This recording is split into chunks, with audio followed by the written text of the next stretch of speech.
Hi guys, ito yung part nung nasira yung ano ko. Oh my God. Squid Game Dalgona. Ito sa likod. Baliktad yung sa'yo!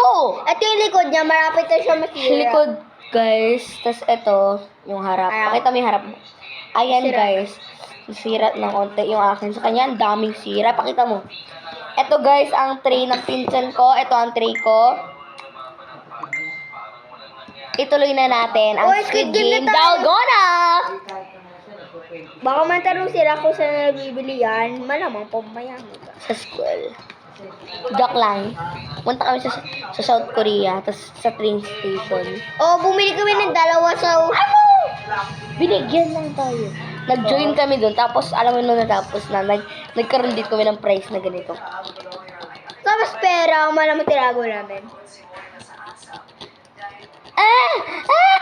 Ah! Guys, dito lang nalalaman yung nilagay yung mga, di ba, takip? Yung matakip. Takip nito. Ginugulo namin siya, oh my God, ang hirap. Pero hindi kami ma-eliminated dito kasi wala dito yung guard. Yung guard lang Yung guard daddy. Tapos, andito lang yung guard na baby. Kaso, nasa bahay na lang ate ko. Gray! Basta. Ano ba? Ba't yung babae ko nun? Oh! Pangit ka lang sa... Pero masarap. Yun na lang to, Gwen. Yung mga sira-sira ko. Uy, bawal. Ma-eliminated ka talaga. Tama. Maliit muna, guys, kakainin ko.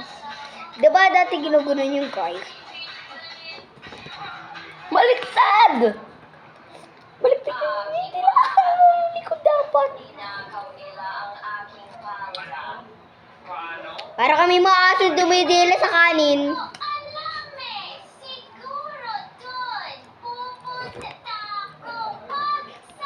Mabuti sanay ako magdila ng yelo. Ako nga rin. Guys! Baliktad mo na lang igunon. Ganito guys, ganito na lang gagawin namin. No? Ganito guys gagawin ko. Magiging jihon muna ako. So ako, ginugulong ko yung likod para maging yung mabagas-bagas na. Ito. Kumukopya lagi yung ate ko kung paano gawin yun. Ano ba? Ikaw nga yung may idol sa akin eh. Palagi yung iba. Anong ba guys yung dati, mga ginagawa ko, ginagawa niya. Pero na yung ginagawa ko, ginagawa mo. O parehas lang tayo. Bawi-bawi. Oh my gosh! Guys, natalo siya! Hindi. Ganun ang ako. Ikaw, tagal. Pangit pala sa Squid Game, guys. Harap na nga lang ako! Harap na rin.